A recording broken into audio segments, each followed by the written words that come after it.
Guys, welcome back to Lab Cyber. Hope you are doing well wherever you are. Today's video is going to involve talking about a particular skill that is extremely underrated and yet is extremely important for cybersecurity professionals. And I'm talking specifically about the ability to communicate effectively with your superiors. Now, by superiors, I mean that, let's say, for example, you are the cybersecurity manager for a small to mid-sized company.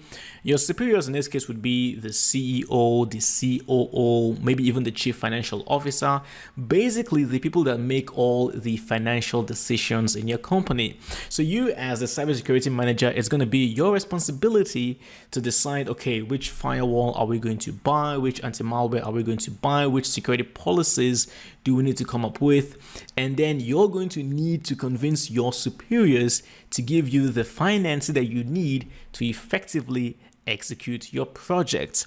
Now, the big issue that so many cybersecurity managers run into is the fact that it's either the superiors simply say, no, we don't have the money to finance your project, or they will under-finance the project where they will give the manager some money, but not all the money that the manager actually needs. So, what do I mean by communicating effectively with your superiors? See, you and I, we know about cybersecurity, right? We know about firewalls and anti-malware, hacking, things like that. It's our world, it's our language. But you need to understand that your superiors, the CEO, the CFO, they don't think like us. Their priorities are different. See, for the most companies out there, they've got three main objectives: generate revenue, increase profits, and cut losses. That's all they care about, okay? To you and I, cybersecurity is the most important thing. Keeping the data secure is the most important thing. But to them, it's all about the Benjamins. It's all about making profits. Now, of course, there are certain situations where the CEO or the CFO also care about cybersecurity. They know how important cybersecurity is. If you work for such a company, good luck to you. You're very, very lucky. But for most people out there, they don't work in such companies where the chief executive officer cares about cybersecurity. To most companies, cybersecurity is like an afterthought. It's something that they need to, okay, let's talk about this, but it's not necessarily a priority. So what would you do? Let me give you a scenario, right? Let's say, for example, you're tired of your fellow employees using their own personal USB drives to download data from the company's database, to take it home and then work from home with such USB drives. So you want to make sure that, hey, if they're going to use USB drives, it has to be like very, very safe and secure, really, really good USB drive. So let's say, for example, you wanted to go with the Iron Key USB drive, significantly more expensive than most USB drives out there. So here's what would typically happen if you propose to, let's say, for example, the CFO, the chief financial officer, right? You tell him or her that, hey, I would like our company to invest in buying, let's say, 10 Iron USB drives so that our employees can use these USB drives at home, and it will make sure that the data is safe and secure. It's going to be encrypted, and we won't have to worry about malware.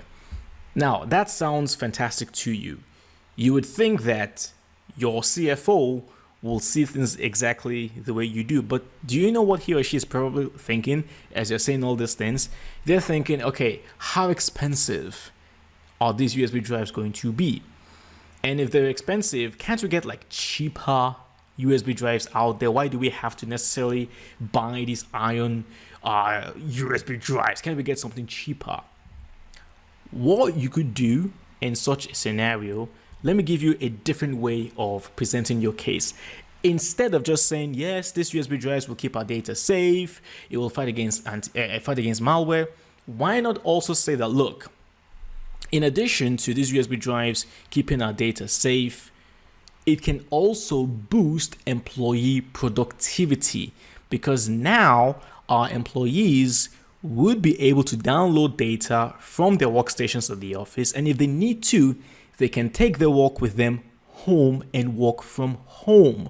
Maybe in certain situations where the employees are on vacation, they're not meant to be working, but because of an emergency, they need to work from wherever they're having the vacation. If they have this iron USB drives with them, they will be able to work effectively wherever they're at, and we won't have to worry about the data getting corrupted with malware or things like that. So now I have brought the issue or the topic of employee productivity into the discussion. This is something that these people understand. This, now you're speaking their language. Employee productivity. Wow, you mean we can boost employee productivity by, let's say, 10 or 15%? They know that if we're boosting employee productivity, that could also boost profits as well. So now they become a bit more invested. Now they're thinking, oh, okay, this could possibly work.